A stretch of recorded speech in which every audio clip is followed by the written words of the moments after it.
Good morning. It is overcast and I think it's supposed to rain. And if you know anything from previous videos of mine, you know I really only record when it's raining or about to, or it's just rained and now it's humid because I'm in Missouri and the Midwest is horrendous with its humidity and mosquitoes. But I have been tearing into the basement and reorganizing things because I've been slowly evicting myself from my room upstairs where the baby is going to be moving into because she is growing fast. But it's necessary to take some time off. When I started this channel, I had the I didn't want to start like with unrealistic expectations. I've been thinking about making a YouTube channel for a long time, especially an art one, because art's just been such a huge part of my life. And I've kind of grown up with certain YouTubers and just always thought, oh, I could do that. I'm not the only one. I know a lot of people think that.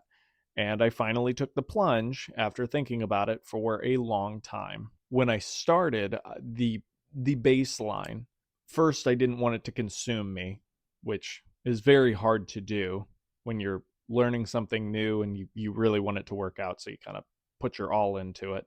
And you have to if you want to get the kind of results that you want. You do have to pour yourself into it. But the goal was, I said I'm going to put one at least one video up per month for an entire year. And I know that doesn't sound like a lot, but I had to start slow.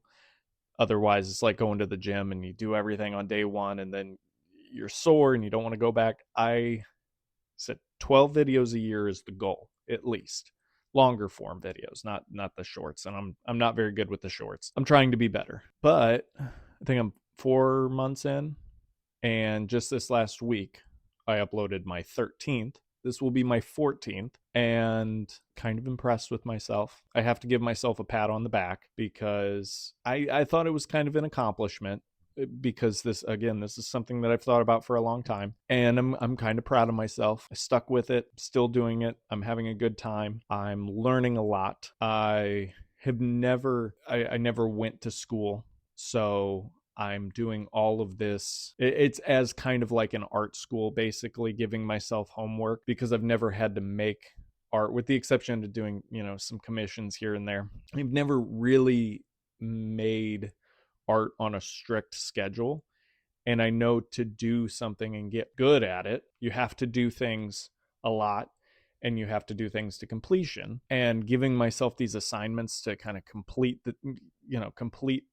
art projects on a strict schedule. Sometimes they don't get done, but you have to move on because I can't just wait around to finish a video until it's done and wait months, because that's where I would kind of lose the whole promise to myself of doing 12 per year. I don't know if any of this is even making any sense, but I feel like doing this channel so far, it's already started to make me a better artist. Just my whole mindset now, it really has been forcing me outside of my comfort zone, which is what I wanted to do, which is weird because nobody wants to fail in front of anyone, but I have put myself out on YouTube to fail at art projects over and over again. And you might look at someone like me who has been doing art stuff for years, think, oh, they know what they're doing. They know what they're doing.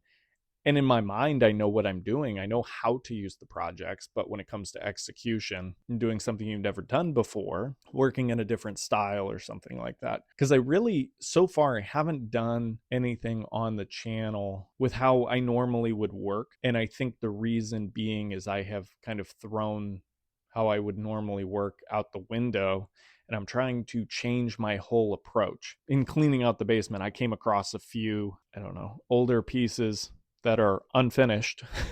And I figured I would just show you, not that they're going to blow anyone away, but I have a tremendous amount of unfinished work. So in having this channel, it's just been teaching me to finish paintings, finish drawings, work on a deadline, whatever. I'll just show you. This is one of the earliest paintings that I ever did. Probably one of the first times I ever used raw umber and white, and it was just one of those moments that clicked, and I was like, oh, that's really really cool.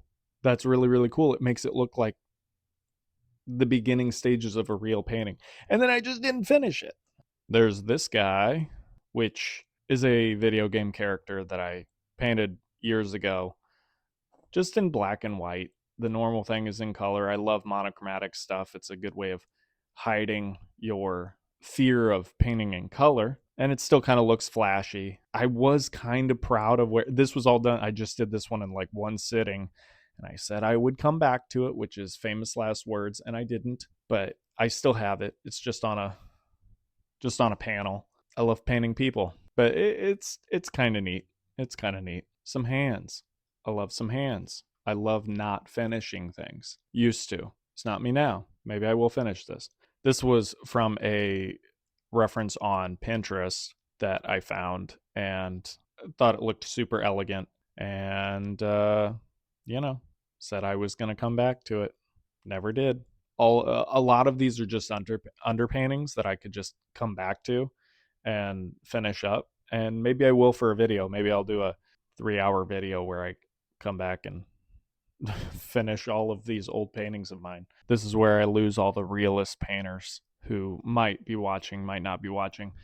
I went through a period of just being really sad, for lack of a better term. I know that term, sad is overused when it comes to art, but I was exclusively, it's either black or white, black and white and or underpaintings, and I was just painting for therapeutic reasons and not to finish anything, which is why I have so many unfinished things. But I decided I was just going to do a bunch of abstract, which I never thought that I would ever do. I mean, everyone's thrown paint around on a canvas and called it abstract art, but the art itself of the abstraction side of things, if you really study abstract art, it truly is fascinating. So I did take some notes from some really kind of like, not art curators. I don't know. I'm just kind of rambling, but I did kind of look into, okay, well, what would it be to try abstract art? I don't know. But I started throwing paint around on canvases and started as a representational artist looking for interest in the brushwork and trying to like fall in love with abstract painting, even as someone who doesn't really like it. I started to, as I'm making something that's not representational, I started trying to find something in the art form itself to pique my interest. And so this is one of my first pieces that I did, which I don't know how well it's going to come up. It was a lot of layers, and I still could do more to it. But I used rollers, I used a palette knife, and it was interesting. It definitely was a fun exercise.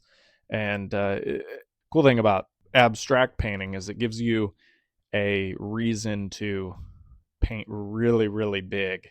I have more of these, but I'll just show off this one. In that time where I was kind of sad and playing around with color without the stress of worrying about representation, I mixed up a bunch of blues and greens. And I know you can't mix up blue. That's not what I mean. I made different variations of blue. And I used a big roller and I just covered a bunch of square canvases in flat color for whatever reason. And I just kind of laid them out and kind of made me feel better. I don't know. I came across all of those, but they're pretty big. So I'm just kind of leaving them because I wedged them over there. And I don't feel like tearing into the stack because I just got them all organized. Speaking of neat things from my art store days, this is a very old edition of a Pantone book. I mean, just full of Pantone swatches. And if you're not familiar with what that looks like, that's what it looks like. And they're all perforated, and you can take out all the little squares. Ooh, it's coming apart. My little studio area is just full of little stuff like that, where it can only be acquired through years and years of collecting materials and just a love for it. And I love art, and I'm falling in love with making these videos. So I just wanted to come in here and kind of pat myself on the back and say, congratulations, this is your 14th video. And if you're a lover of art and art materials and watching people succeed or fail in making art projects, maybe consider subscribing. That would mean a lot because I am trying to make something of this. We'll see what comes of it, but I'm having fun. I am having fun, and I am excited for what comes next.